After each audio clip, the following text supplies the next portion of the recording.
Assalamualaikum. Welcome to my YouTube channel. Hope so y'all will be fine. Let's start today's topic. Topic is resonance method. Resonance means के हमने last lecture में benzene की stability देखी, उसके comparison के जरिए 135 साइक्लोहेक्साट्राइन की, और हमने प्रूव किया कि रेजोनेंस एनर्जी बेंजीन की बहुत ज़्यादा है, जिसका मतलब है कि बेंजीन एक स्टेबल मॉलिक्यूल है। अब रेजोनेंस एनर्जी एक्चुअली में उसकी ज़्यादा क्यों है, ये हमारे पास इसके रेजोनेंस मेथड रेजोनेंस से प्रूव होते हैं। अब रेजोनेंस मेथड्स क्या है, हम कहते हैं कि possibility of different pairing schemes of valence electron means कि किसी भी कंपाउंड के वैलेंस इलेक्ट्रॉन्स की कितनी पेयरिंग स्कीम्स की पॉसिबिलिटीज़ हैं, वो हमारे पास क्या कहलाती हैं, इट्स रेजोनेंस। और उसके जो स्ट्रक्चर्स बनते हैं उनकी वजह say that is resonance structure. Means simply ये है कि एक कंपाउंड के वैलेंस इलेक्ट्रॉन कितने डिफरेंट पेयरिंग स्कीम्स के थ्रू अरेंज हो सकते हैं।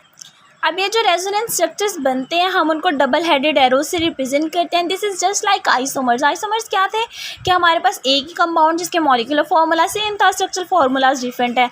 यहाँ पे स्ट्रक्चरल फार्मूला भी सेम है, बस डिफरेंस कहाँ पे आ रहा है कि उसके वैलेंस इलेक्ट्रॉन के डिफरेंट स्कीम्स मतलब कि डिफरेंट फॉर्म्स में वो अरेंज हो रहे हैं। तो इस तरह से हम इसको कहते हैं that is resonance structures. For example अगर हम बेंजीन की बात करते हैं तो बेंजीन के टोटल 5 रेजोनेंस स्ट्रक्चर्स आते हैं। 2 के क्यूबल स्ट्रक्चर्स हैं जिसमें क्या है कि हमारे पास alternating double and single bonds आ रहे हैं सिंपली, और उसके बाद 3 डिवार स्ट्रक्चर हैं। ये हमारे पास डिवार ने स्ट्रक्चर्स बताए थे। अब इनमें क्या है कि यहाँ पे जो कि क्यूल के स्ट्रक्चर्स थे उनमें हमारे पास जो डबल बॉन्ड्स आ रहे थे उनकी पेयरिंग स्कीम्स किस तरह से थी, 1 और 2 के दरमियान डबल बॉन्ड है, देन 3 और 4 के दरमियान, देन 5 और 6 के दरमियान। और यहाँ पे डिवार्स के जो स्ट्रक्चर्स हैं उनमें हमारे पास क्या है कि डबल बॉन्ड पॉसिबल है 1 और 4 कार्बन के दरमियान, देन 2 और 5 के दरमियान, एंड देन 3 और 6 के दरमियान डबल बॉन्ड्स प्रेजेंट है। मीन इस तरह से टोटल इसके 5 स्ट्रक्चर्स हो गए। Let's see the 1 by 1। First of all Kekule structures की अगर हम बात करें, और स्टेबिलिटी डायरेक्टली प्रोपोर्शनल है रेजोनेंस स्ट्रक्चर्स के। मीन्स के किसी भी कंपाउंड के जितने ज़्यादा रेजोनेंस स्ट्रक्चर्स होंगे उसकी स्टेबिलिटी उतनी ही ज़्यादा होगी। देखिए बेंजीन के टोटल 5 रेजोनेंस स्ट्रक्चर्स बन रहे हैं, तो इसकी स्टेबिलिटी भी इसके रेजोनेंस स्ट्रक्चर्स के अकॉर्डिंग इतनी ही ज़्यादा है। अब अगर हम डिवॉर स्ट्रक्चर्स की बात करें जो इसने 3 स्ट्रक्चर्स दिए हैं, इसमें हमारे पास जो पोजीशंस आती हैं वो आती हैं 1 4 2 5 एंड 3 6। मीन के डबल बॉन्ड 1 4 कार्बन के दरमियान है, देन 2 5 के दरमियान एंड देन 3 6 के दरमियान। अब एक्चुअली में ये है कि ये हमारे पास एडजस्टेंट पोजीशंस नहीं है। एडजस्टेंट पोजीशन क्या है कि कार्बन 1 और 2 के दरमियान है, तो दैट इज़ एडजस्टेंट पोजीशंस।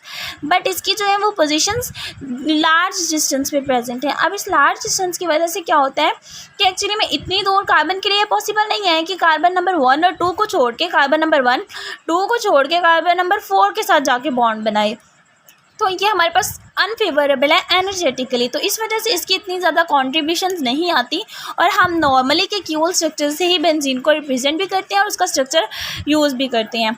अब अगर हम के क्यूल स्ट्रक्चर की बात करें तो एज़ कम्पेयर टू डिवार स्ट्रक्चर इसके अंदर जो बॉन्ड्स आ रहे हैं वो एडजस्टेंट पोजीशंस पे आ रहे हैं, यानी कि 1 और 2 के दरमियान, देन 2 और 3 के दरमियान, देन 3 और 4 के दरमियान, देन 4 और 5 5 एंड 6 एंड 6 और 1। मीन के सारे एडजस्टेंट पोजीशंस पे तरतीब वाइज, और ये एनर्जेटिकली फेवरेबल भी हैं, और बेंजीन के एक्चुअल स्ट्रक्चर में है भी यही double bonds present. Alternating double and single bonds आ रहे हैं 3, और इन्हीं बॉन्ड्स को हम रेजोनेटिंग बॉन्ड्स भी कहते हैं या फिर कॉन्जुगेट बॉन्ड्स भी कहते हैं।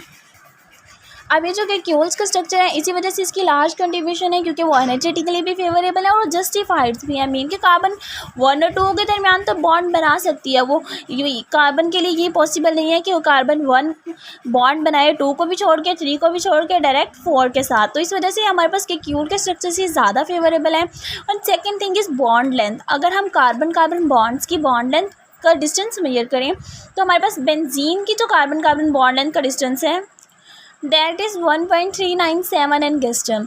अगर हम इसको कंपेयर करें अल्केन एल्कीन एंड एल्काइन के साथ, तो अल्केन्स में जो कार्बन कार्बन डबल बॉन्ड आता है दैट इज़ 1.54 एंगस्ट्रम। अल्केन्स की बात करें तो दैट इज़ 1.34 एंगस्ट्रम। अल्काइंस के लिए 1.20। मीन के कार्बन कार्बन की बॉन्ड लेंथ की बात कर रहा है।